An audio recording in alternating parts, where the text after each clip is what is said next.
नमस्कार, बहुत बहुत स्वागत आपका अनादि टीवी पर। मैं हूं आपके साथ पारुल। स्पॉटलाइट देख रहे हैं आप और स्पॉटलाइट में आज हाईलाइट करेंगे सरकार आपके द्वार।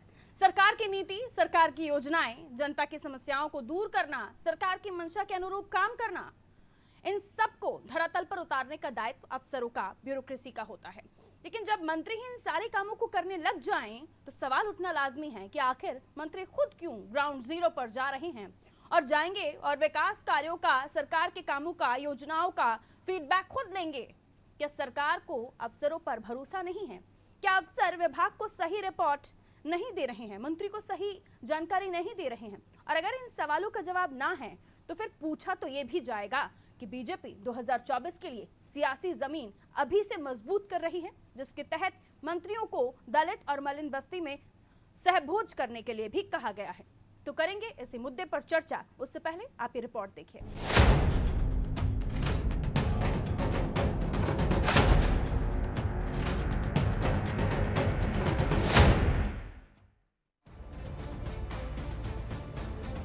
उत्तर प्रदेश में भारतीय जनता पार्टी की सरकार बनने के बाद सीएम योगी आदित्यनाथ एक्शन में हैं। और एक्शन इस बार दिखा है टीम योगी यानी सरकार के मंत्रियों पर। सीएम ने तमाम मंत्रियों की जिम्मेदारियां तय कर दी हैं, जिसके तहत सरकार के सभी मंत्री 18 मंडलों का दौरा करेंगे। यानी शुक्रवार से रविवार तक योगी के मंत्री जनता के द्वार पर होंगे। बताया जा रहा है कि राज्य के 18 मंडलों के लिए उप मुख्यमंत्री केशव प्रसाद मौर्य और ब्रजेश पाठक की टीम में एक राज्य मंत्री को शामिल किया गया है, जबकि 16 कैबिनेट मंत्रियों की अध्यक्षता में 3 समूहों का गठन किया गया है। अब ये मंत्री द्वार द्वार जाएंगे और सार्वजनिक चौपाल लगाकर जनता की समस्याओं को सुनेंगे, जिसके बाद 15 मई तक तमाम मंत्री अपने रिपोर्ट मुख्यमंत्री कार्यालय में सौंपेंगे। सीएम ने मंत्री समूह को निर्देश दिए हैं कि दौरे के दौरान दलित और मलिन बस्ती में सहभोज करें, सबके साथ बैठकर खाना खाएं, समस्याएं सुनें और वहां हुए विकास कार्यों का जायजा लें। कानून व्यवस्था की समीक्षा के साथ महिला सुरक्षा, SC/ST की समस्याएं भी जानें। साथ ही सरकार की योजनाओं के लाभार्थियों से संपर्क करें। माननीय मुख्यमंत्री योगी आदित्यनाथ जी ने प्रदेश सरकार जनता के द्वार, शुक्रवार से रविवार जनता का द्वार रहेगी सरकार, यह एक ऐसी योजना के तहत 18 मंत्री समूह मंडल में करेंगे समीक्षा। योजनाओं और कानून व्यवस्था की भी समीक्षा करेंगे। भिन्न भिन्न सभी मंत्रियों को भिन्न भिन्न जगहों पर लगाया गया है और सिर्फ उसके पीछे एक सोच है कि जनता से सीधा संवाद स्थापित करना और यह जानना कि वह उन तक उन योजनाओं का लाभ पहुंच रहा है कि नहीं। अगर कोई बाधा पड़ रही है तो उसको बाधा को दूर करते हुए जनता को उन योजनाओं से जोड़ना और उसका लाभ उन तक पहुंचाना, इसी से बीच के लिए खड़ी है। सरकार के इस एक्शन पर विपक्ष हमलावर है। विपक्ष का कहना है कि क्या योगी सरकार को अपने अफसरों पर भरोसा नहीं, क्या अफसर की कार्य प्रणाली पर सरकार को एतबार नहीं, और यदि है तो फिर मंत्रियों को आखिर क्यों खुद जाकर हकीकत की तस्दीक करनी पड़ रही है? विपक्ष इसे दिखावा बता रहा है। उत्तर प्रदेश की जनता बिजली कटौती से करा रही है, उनकी रातों की नींदें हराम हो चुकी है। कानून व्यवस्था की स्थिति उत्तर प्रदेश में बदसे बदतर हो चुकी है और चरमरा चुकी है। आए दिन दहाड़े लूट, हत्या, बलात्कार जैसे संगीन अपराधों को अंजाम दिया जा रहा है। अपराधियों में कानून का कोई भय नहीं बचा है, चाहे वो प्रयागराज की सामूहिक हत्याकांड हो, चाहे वो अन्य जिलों या शहरों का हत्याकांड हो। इससे प्रतीत होता है कि उत्तर प्रदेश में केवल भ्रष्टाचार, अपराध तंत्र, गुंडा राज का शासन चल रहा है। ऐसे में जनता की नाराजगी पर लीपापोती करने के लिए इस प्रकार के निर्णय लिए गए हैं। मैं समझता हूं महज ये ढोंग और दिखावा है। इससे उत्तर प्रदेश की जनता को कोई राहत या कोई लाभ नहीं मिलने वाला। सरकार के मंत्रियों का जमीन पर उतरकर काम करना, चौपाल लगाना, जनता की समस्याओं को जानना, इससे जनता को कितना फायदा फिलहाल कहा नहीं जा सकता। लेकिन योगी के मंत्री ऑन द ग्राउंड फॉर्मूले से ये जनता के बीच जाकर पार्टी के लिए आगामी चुनाव में जमीन जरूर मजबूत करेंगे। लेकिन इससे खुद मंत्री और उनके विभाग के अफसर सवालों के घेरे में भी हैं। क्योंकि जब मंत्री को खुद जाकर जमीनी हकीकत देखनी पड़ रही है तो सवाल तो ये भी है कि क्या अब तक अफसर मंत्रियों को गलत रिपोर्ट दे रहे थे, और अगर ऐसा नहीं है तो क्या ये बीजेपी की रणनीति का हिस्सा है। ब्यूरो रिपोर्ट, अनादि टीवी।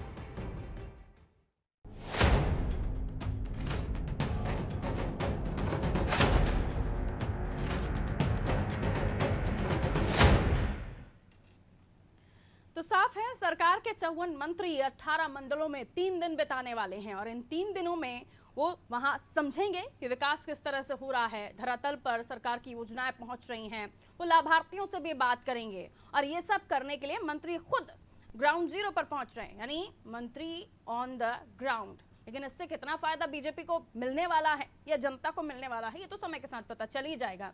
लेकिन इससे कितना बीजेपी को सियासी फायदा मिलने वाला है, इस पर भी होगी चर्चा। मिलियन मेहमानों से जो हमारे साथ इस चर्चा में जुड़ रहे हैं, जावेद अहमद साहब प्रवक्ता हैं आप कांग्रेस के, आपका बहुत बहुत स्वागत करती हूँ जावेद साहब। विवेक श्रीवास्तव जी भारतीय जनता पार्टी से हमारे साथ बने हुए, विवेक जी आपका भी बहुत स्वागत। यश भारती हमारे साथ जुड़े हुए हैं, सर सपा से हैं, बहुत स्वागत करती हूँ यश भारती जी आपका। समीर आत्मज जी हमारे साथ जुड़े हुए हैं, मिश्रा साहब वरिष्ठ पत्रकार हैं, बहुत बहुत स्वागत समीर साहब आपका भी। सरकार आपके द्वार, मैं सीधा भारतीय जनता पार्टी से ही समझना चाहूंगी। विवेक साहब, क्यों मंत्रियों को ग्राउंड पर उतरकर खुद समझना पड़ रहा है? अफसर कहां गए विभागों के, या उन पर भरोसा नहीं रहा बीजेपी को? देखिए, अफसर भी मंत्रिमंडलीय समूह के सहयोगी के रूप में रहेंगे। और होता क्या है कि आमतौर पर ये देखा जाता है कि मंत्री जी जब जाते हैं तो अधिकारी उनको सब हरा हरा दिखा के भेज देते हैं। हमारी सरकार जनता के उस अंतिम पायदान पे खड़े व्यक्ति को लाभ पहुंचाना चाहती है, जिसको योजनाओं का लाभ मिलना चाहिए। इसी की जांच करने के लिए मंत्री मौके पे जा रहे हैं, जनता से संवाद करेंगे, वो देखेंगे कि सरकार की योजनाओं का लाभ जनता के अंतिम पायदान पे खड़े आदमी तक ईमानदारी से पहुंच रहा है कि नहीं पहुंच रहा, उसकी कोई अन्य समस्या तो नहीं है, कहीं कोई रुकावट तो नहीं है। ये सारी चीजें देखने का काम और उसको सुशासन का लाभ मिल रहा नहीं मिल रहा, ये सुनिश्चित करने का काम ये मंत्रिमंडलीय समूह के माध्यम से सरकार करना चाहती है। और जो फीडबैक लेके आएंगे उस पर आगे की कार्य योजना का निर्धारण होगा मुख्यमंत्री जी के मार्गदर्शन में। ये सारी चीजें हो रही। बाकी रही बात विपक्ष की, तो विपक्ष का हाल तो ऐसा है कि चितवी मेरी पटवी मेरी ऊंट मेरे बाप का। अगर अभी मंत्री जी ना जाए तो लोग कहेंगे साहब सरकार लखनऊ में बैठी हुई है, मंत्री जी जा रहे हैं साहब क्यों जा रहे हैं, अधिकारियों के ऊपर भरोसा नहीं किया। ऐसा कुछ नहीं है। सर आपसे श्रीवास्तव जी, सवाल ये है कि जाहिर है, मतलब आप कह रहे हैं कि मंत्रियों को जाना पड़ेगा, वो खुद से देखेंगे सारी चीजें जो अब तक अफसर काम कर रहे थे। मुख्यमंत्री योगी आदित्यनाथ का ये सेकंड टेन्योर, जिसमें आप मंत्री खुद जाएंगे और तमाम चीजों को अपनी निगाहों से परखेंगे, हकीकत से वाकिफ होंगे, ये समझ में आता है। लेकिन उसके बाद क्या ये सच नहीं है कि दलित और मलिन बस्ती में जाएंगे, वो वहाँ भोजन करेंगे, लोगों के साथ उठेंगे बैठेंगे मिलेंगे, इससे भी योजनाओं का फायदा, या SC/ST से लोग जो उस वर्ग से जुड़े हुए हैं उनसे लोगों से बात करना, उनसे कोई फायदा होने वाला है? ये समझ नहीं आया सर, ये बताइए क्यों? देखिए, भारतीय जनता पार्टी के जो कार्यकर्ता हैं, जो हमारी मूल विचारधारा जो राष्ट्रीय स्वयंसेवक संघ से संपादित होती है, उसमें इस तरह के कार्यक्रम सहकार भारती के द्वारा बहुत चलाए जाते हैं। और हमारे लिए कोई दलित कोई SC/ST इस तरह का विषय हमारे लिए नहीं हो सकता। हमारे लिए सब हमारे नहीं होगा ना, मंत्री जी के जो उनको टास्क दिया गया है या योजनाओं के बारे में, या उनके जो काम मंत्री जी को करने अफसरों के साथ मिलकर, उस लिस्ट में तो ये काम नहीं होगा ना? कम से कम ये भोजन करना, सहभोज करना, ये उस लिस्ट में तो नहीं होगा ना? ये उस कार्यक्रम का लिखा हुआ पार्ट नहीं है, लेकिन ये उनके उस पर है कि वो जाएं वहाँ पे सबसे साथ। बावजूद उसके निर्देश मिले हुए हैं मंत्रियों को कि 54 मंत्री इन जगहों पर जाएंगे, मंडलों में जाएंगे, और इसको भी उन्हें करना है, यानी भोजन भी करना है दलित मलिन बस्तियों में जाकर। ठीक है सर, लौट रही है श्रीवास्तव जी। सपा नेता हमारे साथ यश भारती जी जुड़े हुए हैं, उनसे मैं इस पर टिप्पणी ले लेती हूँ, क्या कहिएगा सब यश भारती जी?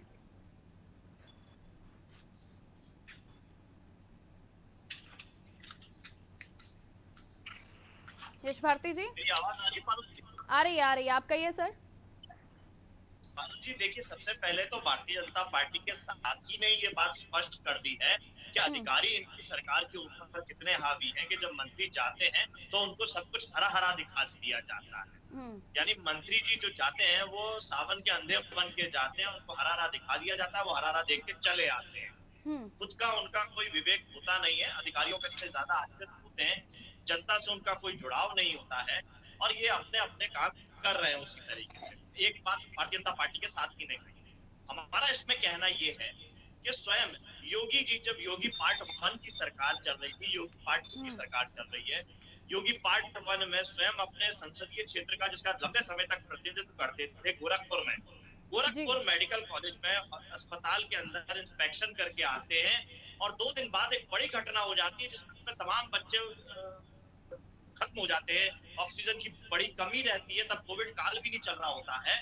ये बड़ी पोल खोलता है कि मुख्यमंत्री के स्वयं के क्षेत्र में इतनी बड़ी लापरवाहियां होती हैं और वो लीपापोती थोप दी जाती है दूसरे लोगों के ऊपर। जो व्यवस्था देता है, ऑक्सीजन देता है, उसी के ऊपर लांछन लगा दिया जाता है। बाद में कोर्ट से इनके ऊपर लताड़ लगती है कि गलत तरीके की जांच ना करें, अपनी कमी को माने और अपनी चीज को करें। इसी तरीके से जब कोविड काल शुरू हुआ तब योगी जी ने जिस तरीके से इंस्पेक्शन किए अस्पतालों के, तो पर्दा लगा करके कमियों को ढांकने का काम किया गया और ये सब आप मीडिया के साथियों ने दिखाया। लेकिन ठीक है यश भारती जी, अब तक यानी जो कैबिन में बैठकर होता था, अब वही मंत्री बाहर जाकर इन 3 दिनों में तमाम चीजों को देखेंगे। ये चेंजेस, इसके बारे में टिप्पणी कीजिए। पारुल जी देखे, हमें उसमें आपत्ति नहीं है, हमें आपत्ति ये है कि परिणाम नहीं दे रहे हैं। ब्रजेश पाठक जी तमाम अस्पतालों के दौरे कर रहे हैं, लाइन में लग जाते बीमारों की तरह, जैसे और अस्पताल में बीमार जा रहे हैं, लेकिन लखनऊ के अंदर ये एम्बुलेंस उपलब्ध नहीं करा रहे। ये फुटेज आप मीडिया के साथ ही दिखा रहे हैं। तो ऐसे जाने से, ऐसी जागरूकता के नौटंकी करने से, लोगों को बरगलाने से कि हाँ हम बहुत अच्छा काम कर रहे हैं, अगर लोगों को परिणाम नहीं मिल रहा है, सुविधा नहीं, आपकी बातों पर आगे जवाब ले लेती हूँ मैं। पहले मैं जावेद अहमद जी के पास चले जाती हूँ। जावेद अहमद जी, क्या रिएक्शन आपका इस पर? अगर मंत्री जी जा रहे हैं, खुद देख रहे हैं और 3 दिन में ये सब कुछ परखने की कोशिश कर रहे हैं, ठीक है या नहीं? नहीं, देखिए अच्छी बात है, जाना चाहिए। लोकतंत्र में जिन लोगों ने विश्वास करके उनको वोट दिया है, उस वोट की गरिमा रखते हुए वो जाते हैं, लेकिन उस जानने का जो महिमा मंडन हो रहा है, जिस तरीके से उनका प्रोग्राम सेट हो रहा है, इससे तो ये लग रहा है कि जनता के टैक्स से जो सरकार चल रही है, उस सरकार के पैसों का जो है वो गलत उपयोग करने के लिए जा रहे हैं। और तो कार्यक्रम जो 3 दिन का, उससे आपको दिक्कत है या फिर उसका महिमा मंडन हो रहा है, उससे दिक्कत है? देखिए बहुत, एक 5वीं क्लास का बच्चा भी ये बता देगा कि बहुत कुछ बोलने से सवाल का आंसर नहीं मिल जाता है। अच्छा खामोश रहे और जिसके बाद जिसका मूल्यांकन हो काफी में, बच्चा चाहे कम बोलता हो क्लास में, लेकिन उस पे 100 में से 99 मार्क्स आ जाएं। नहीं तो ऐसा कमलनाथ जी ने मध्य प्रदेश में किया था ना सर, तो आरोप लग रहे थे कमलनाथ जी पर कि वो सिर्फ कैबिन में बैठकर सरकार चला रहे थे, तो ऐसा लग रहा था यहाँ मध्य प्रदेश में उल्टा हो गया था उसका रूल। ये जो आप रूल बताने की कोशिश कर रहे हैं, इसका उल्टा हो गया था एमपी में। उत्तर प्रदेश में अभी जो हो रहा है वो बातें, जैसे हमारे साथी ने भी बताया सपा के, कि हमारे ब्रजेश पाठक जी जाते हैं, लाइन में लग जाते हैं एक आम नागरिक की तरह, लेकिन भूल जाते हैं कि पिछली सरकार भी उन्हीं की थी, पार्ट 1 में भी वही थे।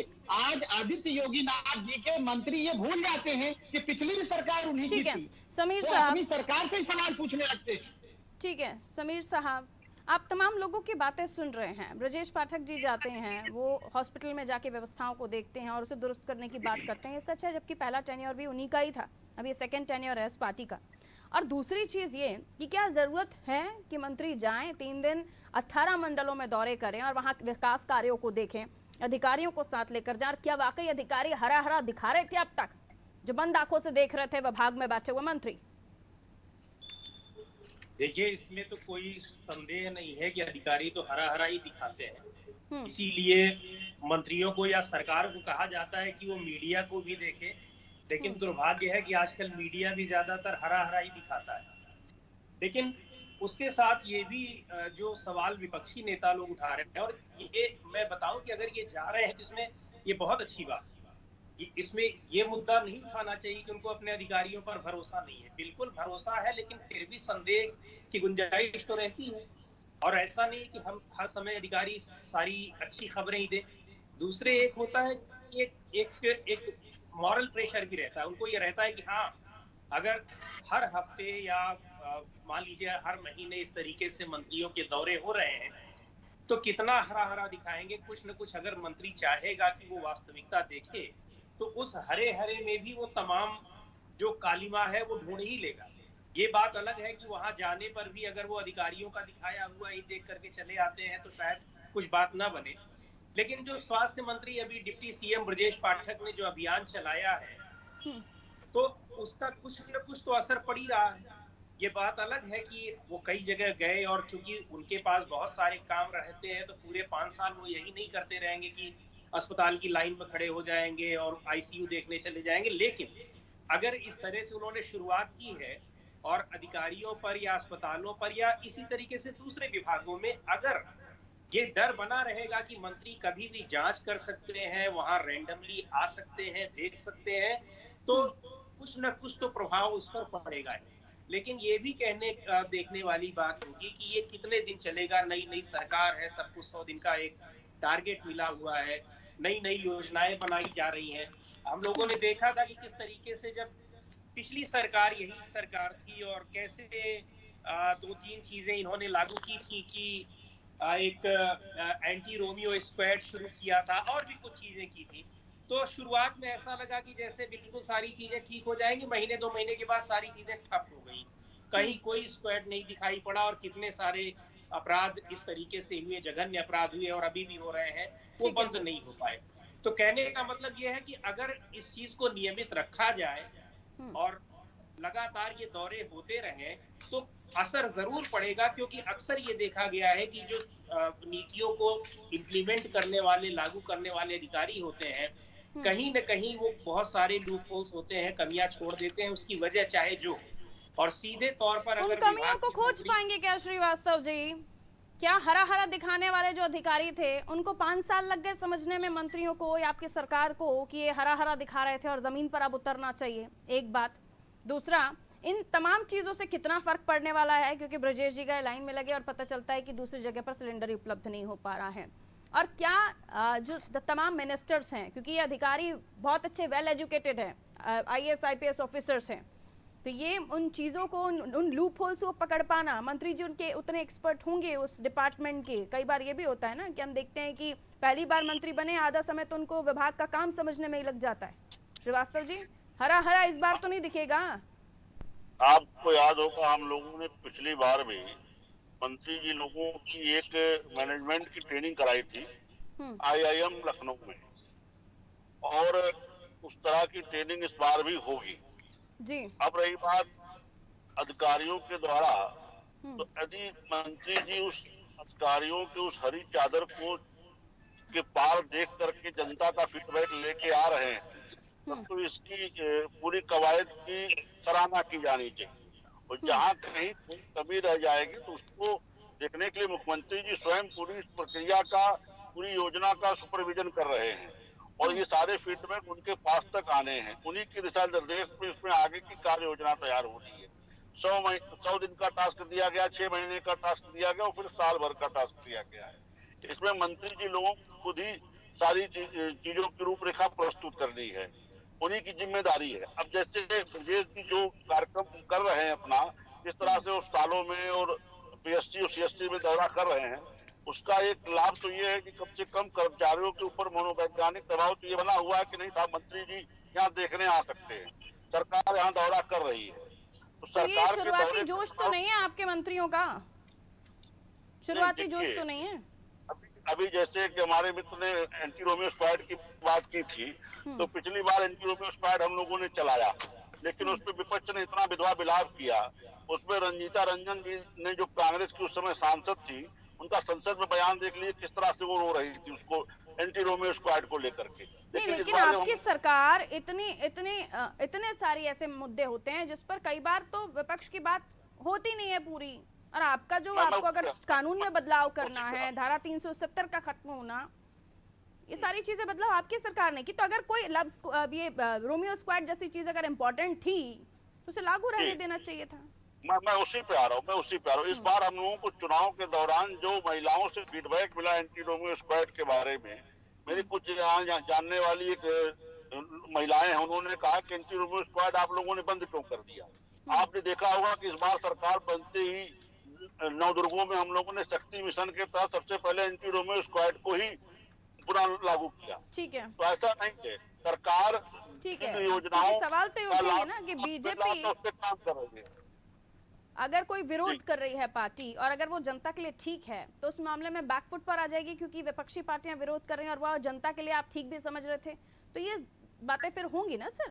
खैर, मैं लौट रही हूँ आपके पास, वापस मैं यश भारती जी के पास जा रही हूँ। यश भारती जी, अगर ये तमाम मंत्री धरातल पर जाकर चीजों को ठीक कर देते हैं, देर है दुरुस्त है सही, और अब कम समय में, और अगर ये रूटीन में चलता है आगे, अगर ये ठीक माना जाता है, क्योंकि ये अच्छी बात है, क्योंकि जावेद साहब भी कह रहे थे और वरिष्ठ पत्रकार हमारे साथ जुड़े थे मिश्रा जी, उन्होंने भी ये बात कही, और अगर ये ठीक है, इससे फायदा हो सकता है, तो फिर आने वाले समय में तमाम लोगों को यही प्रयास करने चाहिए, मंत्रियों को उतार दीजिए ग्राउंड जीरो पर। जनता से संपर्क में रहते हैं और परिणाम, मैंने पिछली बार भी कहा कि संपर्क में रहते हैं, हमें कोई आपत्ति नहीं, लेकिन परिणाम दे, हम तो परिणाम पे चर्चा कर रहे हैं ना। अगर परिणाम नहीं आएंगे, जैसे अभी भारतीय जनता पार्टी के साथी एंटी रोमियो स्क्वाड की बात कर रहे थे, इनको शर्म आनी चाहिए जो भाषा शैली ये कह रहे थे कि विपक्ष विधवा विलाप कर रहा था। अगर इनकी शब्दावली पे बात करें, जिसको विरोध को ये विधवा विलाप कहते हैं, तो जितना विधवा विलाप भारतीय जनता पार्टी करती है, इतना कोई राजनीतिक पार्टी नहीं करती विपक्ष में रहते हुए। सरकारों को काम करने से अगर कोई रोकती है तो भारतीय जनता पार्टी रोकती है। इनका जो एंटी रोमियो स्क्वाड था, उसमें इन्होंने भाई बहनों को पकड़ा, पति पत्नियों को पकड़ा, तब जाकर के कोर्ट ने हस्तक्षेप करते हुए इनकी फटकार लगाई, तब इनको रोकना पड़ा, बंद करना पड़ा, क्योंकि चल इधर हो रही थी, इनकी कार्य योजना विफल हो रही थी। बनारस हिंदू यूनिवर्सिटी में जो लड़कियां पढ़ती हैं, जो संसदीय क्षेत्र प्रधानमंत्री नरेंद्र मोदी जी का है, वहां बनारस हिंदू यूनिवर्सिटी की लड़कियों ने आपत्ति दर्ज करी कि यूनिवर्सिटी के गेट से बाहर निकलते ही हमको लड़के छेड़ते हैं, हम पुलिस पे जाके शिकायत करते हैं, तो पुलिस भी उस पर हमें सहायता नहीं करती, हमें भगा देती है, हमारे कपड़े पहनने पे, हमारे आचरण पे, व्यवहार पे आपत्ति लगाती है। तो इनकी पुलिस ने ये काम किया कि जो बच्चियां पढ़ रही है उनको अंकुशित करने का काम किया, सुरक्षित माहौल देने की जगह पे। ठीक है सर, उस मामले में सुरक्षित माहौल के बीच अगर आप इस चीज को लेकर चर्चा कर रहे हैं, तो यश भारती जी, फिर तो विपक्षी पार्टियों को उस मुद्दे को जोर शोर से उठा देना चाहिए था, क्योंकि एक तरफ कांग्रेस लड़की लड़ सकती हूँ का अभियान चला रही है, लेकिन उससे पहले अगर इस तरह की घटनाएं हुई हैं तो उसे उठाया क्यों नहीं गया? चुनावी समय नहीं होगा ना शायद जावेद जी, चुनावी समय में सारी बातें उठती हैं, कहिए। नहीं, अभी भी देखिए आप, कानून व्यवस्था की बड़ी बड़ी बातें भारतीय जनता पार्टी करती है। अभी कल की ही बात है, सावित्री तिवारी जो है छेड़खानी की, उससे परेशान होकर के उसने लखनऊ के अंदर जानकीपुरम में आत्महत्या कर लिया उसने। और आपको पता होगा पारुल जी, अभी श्वेता सिंह जो भाजपा की नेत्री है बांदा में जी, उन्होंने अपने पति से प्रताड़ित होकर के अभी उनका कार्यक्रम चल रहा है कि उनकी हत्या किसने की जो है। और आपको बता दूं, भारतीय जनता पार्टी की एक नेत्री विधायिका है पूर्वांचल की केतकी सिंह, वो ऐसा करके कभी तहसीलदार के पास जाकर के, कभी हॉस्पिटल में जाकर के, तो कानून व्यवस्था का छोटी सी टिप्पणी श्रीवास्तव जी आपसे ले लेती हूँ।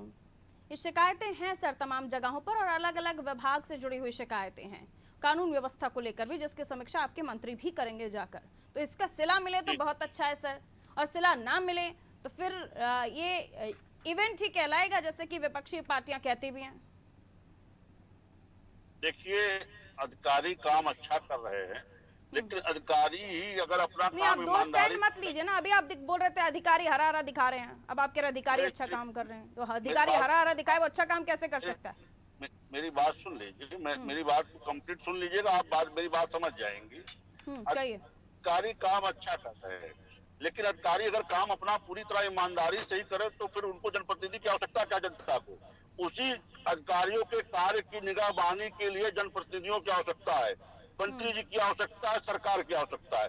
उन अधिकारियों की काम निगरानी करने का काम सरकार करती है। चलिए, माफी के साथ यश भारती जी नहीं आ पाऊंगी, आपके पास समय इजाजत नहीं देता। मंत्री जनता के दरवाजे तक इसीलिए जा रहे हैं तो उन अधिकारियों के द्वारा जो भी, तो ये दरवाजा फिर 3 दिन के लिए क्यों साहब? ये तो फिर रोजमर्रा का रूटीन होना चाहिए कि जाइए अपने क्षेत्र का दौरा कीजिए, फिर आके कार्यालय में बैठिए।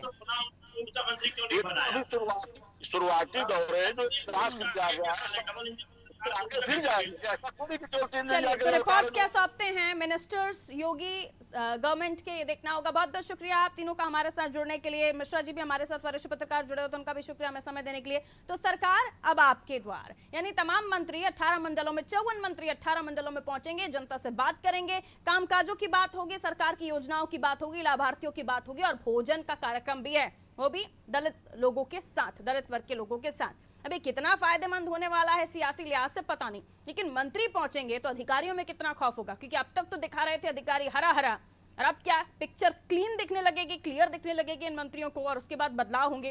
और ये अगर ऐसा होने भी वाला है तो मैं 3 दिनों के लिए क्यों, होना चाहिए पूरे 5 साल, जो कि सरकार का है कार्यकाल। दीजिए इजाजत, रखिए अपना ख्याल, नमस्कार।